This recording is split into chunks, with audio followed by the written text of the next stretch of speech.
Hey guys, Kushal here. Nobody likes paying more taxes than they have to, right? Every rupee saved is a rupee earned. Today we're talking about how you can legally save a good chunk of your hard-earned money. I'm talking about Section 80C of the Income Tax Act, your secret weapon to lower your tax bill. We'll cover what it is, who can benefit, the best investment options, and some hidden gems. By the end of this video, you'll be a Section 80C pro, ready to make your money work harder for you. Let's get straight to the point. Section 80C allows you to deduct up to 1.5 lakh rupees from your taxable income every year. Think of it like this. You earn 15 lakhs a year. Instead of paying tax on the entire amount, you can say, "Hold on, taxman. I invested 1.5 lakh rupees in these government-approved schemes, so please deduct this amount first." And just like that, you're only taxed on 13.5 lakhs. Imagine you're in the highest tax bracket of 30%. By utilizing Section 80C fully, you end up saving a whopping 46,800 rupees in taxes. The government genuinely wants to encourage people to save and invest for their future, and Section 80C is their way of rewarding you for it. But here's the thing, you need to know the rules of the game to play it right.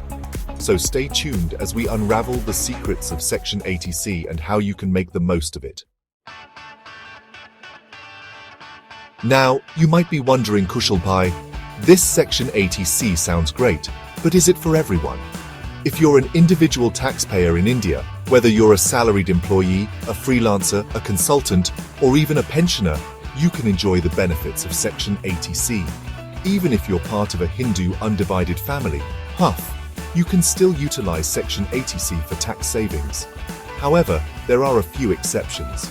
Companies, firms, and LLPs, limited liability partnerships, are not eligible to claim deductions under Section 80C. But hey, if you're running a business, there are other tax-saving avenues available to you, and I'll be sure to cover those in a separate video. For now, let's focus on how you, as an individual taxpayer, can unlock the full potential of Section 80C. Alright, let's talk about the exciting part.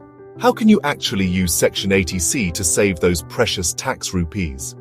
There are a bunch of investment options that qualify for deductions under this section, each with its own pros and cons. First up, we have the Evergreen Public Provident Fund, or PPF.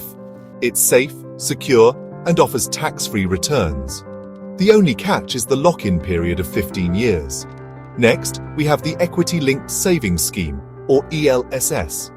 It's a market-linked mutual fund with a shorter lock-in period of just 3 years. However, remember that with higher potential returns comes higher risk.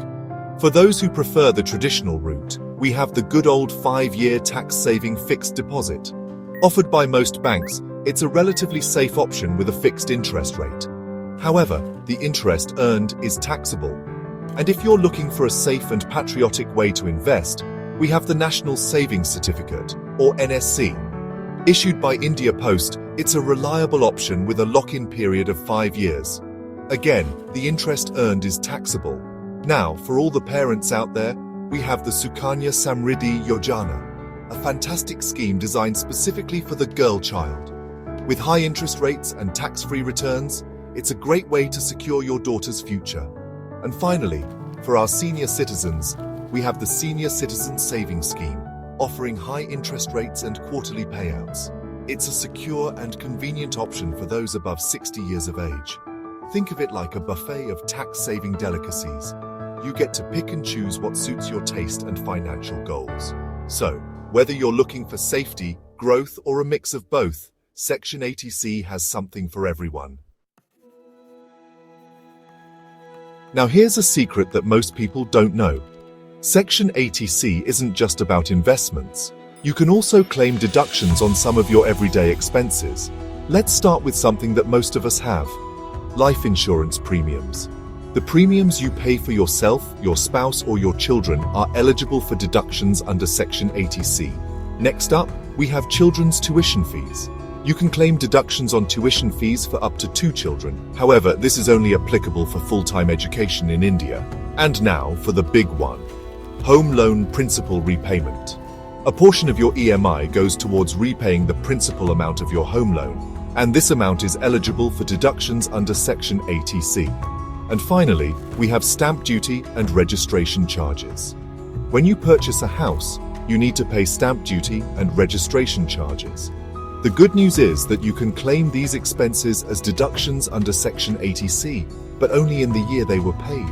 So whether it's insurance, education, or home buying, Section 80C has got you covered.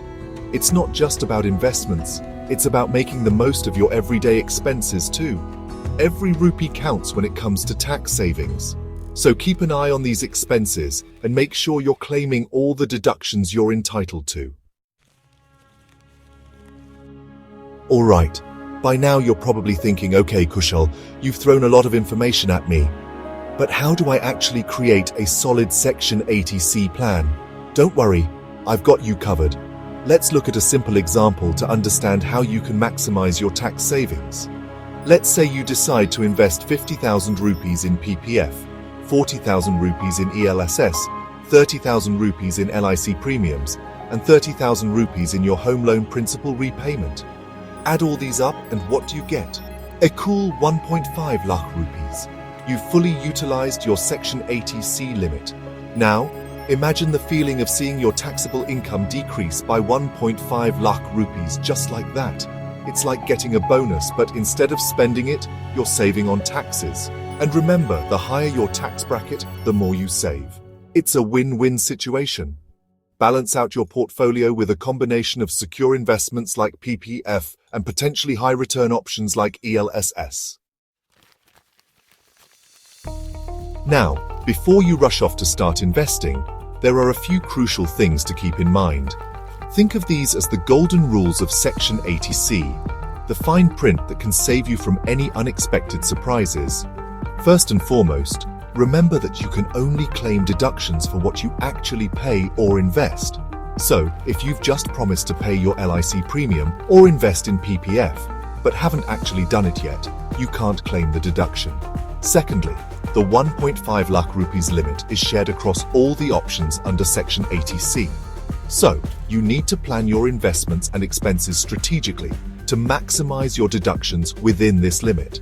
And finally, keep in mind that only the person who's actually made the payment or investment can claim the deduction. So if you're paying your spouse's LIC premium or your child's tuition fees, you can't claim those deductions on your tax return. Only your spouse or child can claim those deductions respectively. Follow these rules, and you'll be on your way to maximizing your tax savings with Section 80C. So there you have it, folks. A complete breakdown of Section 80C, one of the most powerful tools in your arsenal to save on taxes. If you found this video helpful, don't forget to hit that like button and subscribe to the channel for more no-nonsense tax explainers. And hey, if you have any questions or need further clarification, drop them in the comments section below. You can also follow us on Instagram for quick tax tips in 30 seconds or less.